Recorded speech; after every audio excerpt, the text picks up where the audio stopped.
الحمد لله الذي جعل الشمس والقمر بحسبان والنجم والشجر يسجدان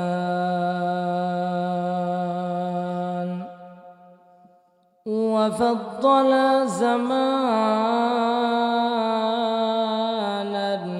على زمان كما فضل مكانا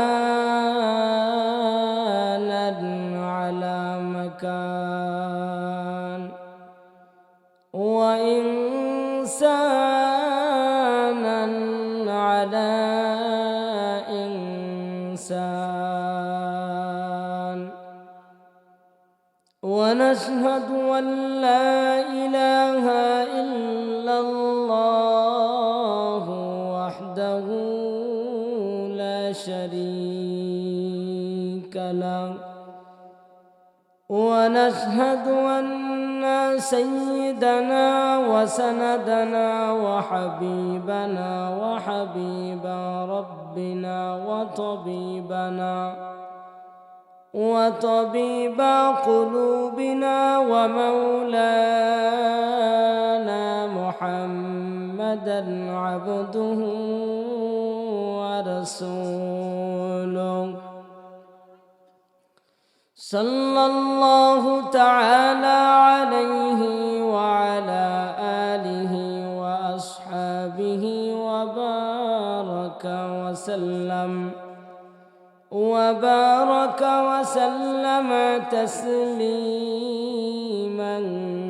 كثيرا أما بعد فأعوذ بالله من الشيطان الرجيم بسم الله الرحمن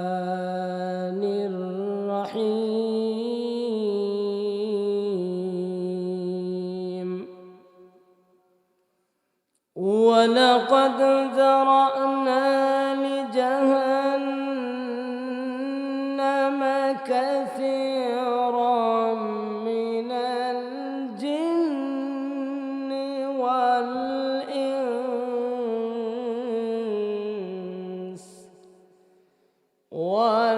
والإنس لهم قلوب لا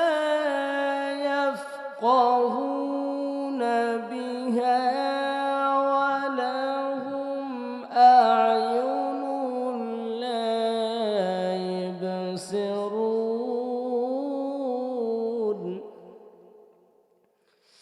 لا يبصرون بها ولهم آذان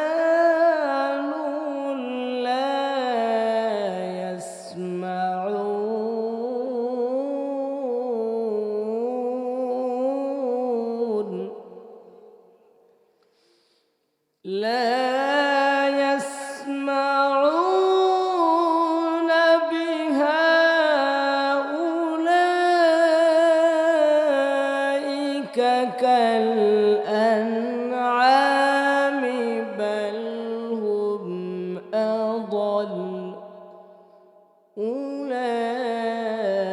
أولئك هم الغافلون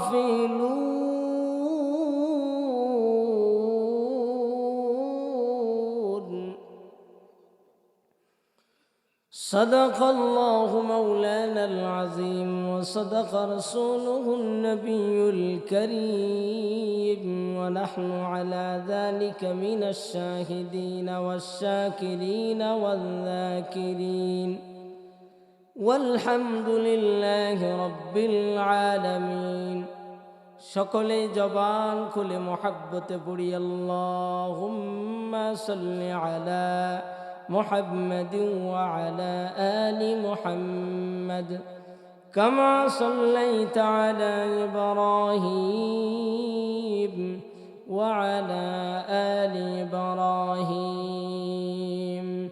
إنك حميد مجيد اللهم بارك على محمد وعلى آل محمد كما باركت على إبراهيم وعلى آل إبراهيم إنك حميد مجيد سبحانك لا علم لنا إلا ما علمتنا إنك أنت العليم الحكيم رب اشرح لي صدري ويسر لي أمري واحلل عقدة من لساني يفقه قولي সকলেই সামনে একটু আগায় বসি আর জিকির করি লা ইলাহা ইল্লাল্লাহ। ভাই একটু ইকো দেন, কথা বলতে কষ্ট হচ্ছে। জোরে লা ইলাহা হয় না লা ইলাহা ইল্লাল্লাহ।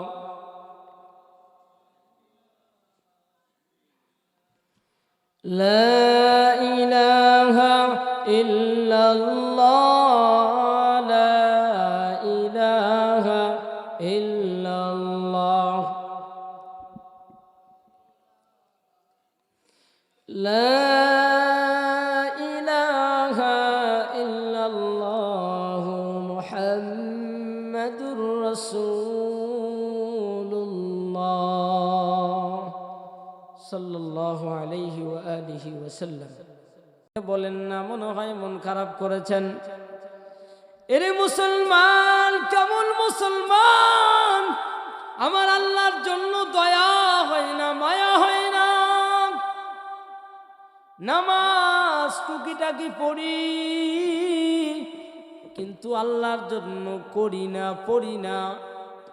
ওরে মুসলমান, ইখলাস রুহানিয়াতের সাথে যদি আজকের বয়ানে বসতে পারেন, আমার নবী বলেন কেউ যদি কোরআন সুন্নাহর মজমার মধ্যে বসলো, আল্লাহ রাব্বুল আলামিন তার জিন্দেগির সগীরা গুনাহগুলি মাফ করে দেয়।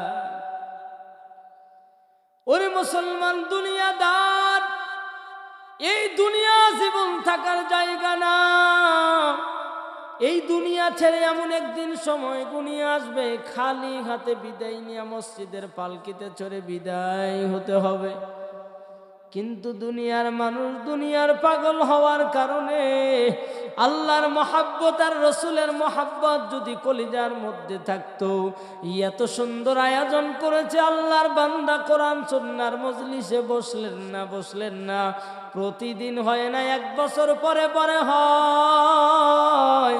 শীতের অজুহাত দিয়ে যারা বললেন না না এত শীতের মধ্যে কি কোরআন সুন্নাহর বয়ান শোনা যায়, ওরে মুসলমান সামান্য শীতের ভিতরে কষ্ট করে যারা কোরআন সুন্নাহর বয়ান শুনতে পারেন না, কোরআন সুন্নাহকে মহাব্বত করলেন না, রসুলের সাহাবায়ে কেরামের দিকে তাকায় দেখেন, সাহাবায়ে কেরাম সকলেই নিজেদের জীবনটা পর্যন্ত ইসলামের জন্য বিলীন করে দিল। ওরে মুসলমান, নবীর উম্মতের দল, আপনি আর আমি দুনিয়ার ময়দানে আসলাম, ইসলামের জন্য কি করলাম, কোরআনের জন্য কি করলাম, নবীর কতটুকু সুন্নাহর উপর আমল করলাম। আল্লাহ যে আমাকে আপনাকে আদর করে বান্দা বানাইলো, আল্লাহর কতটুকু কাজকর্ম করতে পারলাম। আপনার বিবেকের কাছে একটু প্রশ্ন আমার, ৬০-৬৫ বছর ইসলামের জন্য আপনি কি করেছেন দেখি, আপনি জবাব দেন তো। কি করলাম ইসলামের জন্য? সব কিছু করলাম, ঘর বানাইলাম, সুন্দর বাড়ি গাড়ি সংসার করলাম। কার জন্য? বিবির জন্য, সন্তানের জন্য, নিজের জন্য কি বলেন? আজকে একটা দিন সময় আল্লাহর জন্য নবীর জন্য ইসলামের জন্য দিতে পারলাম না, নাকি এলাকায় লোকজনই কম, বাড়িঘর কম আছে না? আসবে না কেন? ওরে মুসলমান, নবীর উম্মতের দল কেন নাই জানেননি?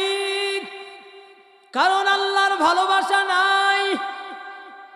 আল্লাহর ভালোবাসা বান্দার অন্তরের মধ্যে যদি থাকতো, আল্লাহর নবী বলেন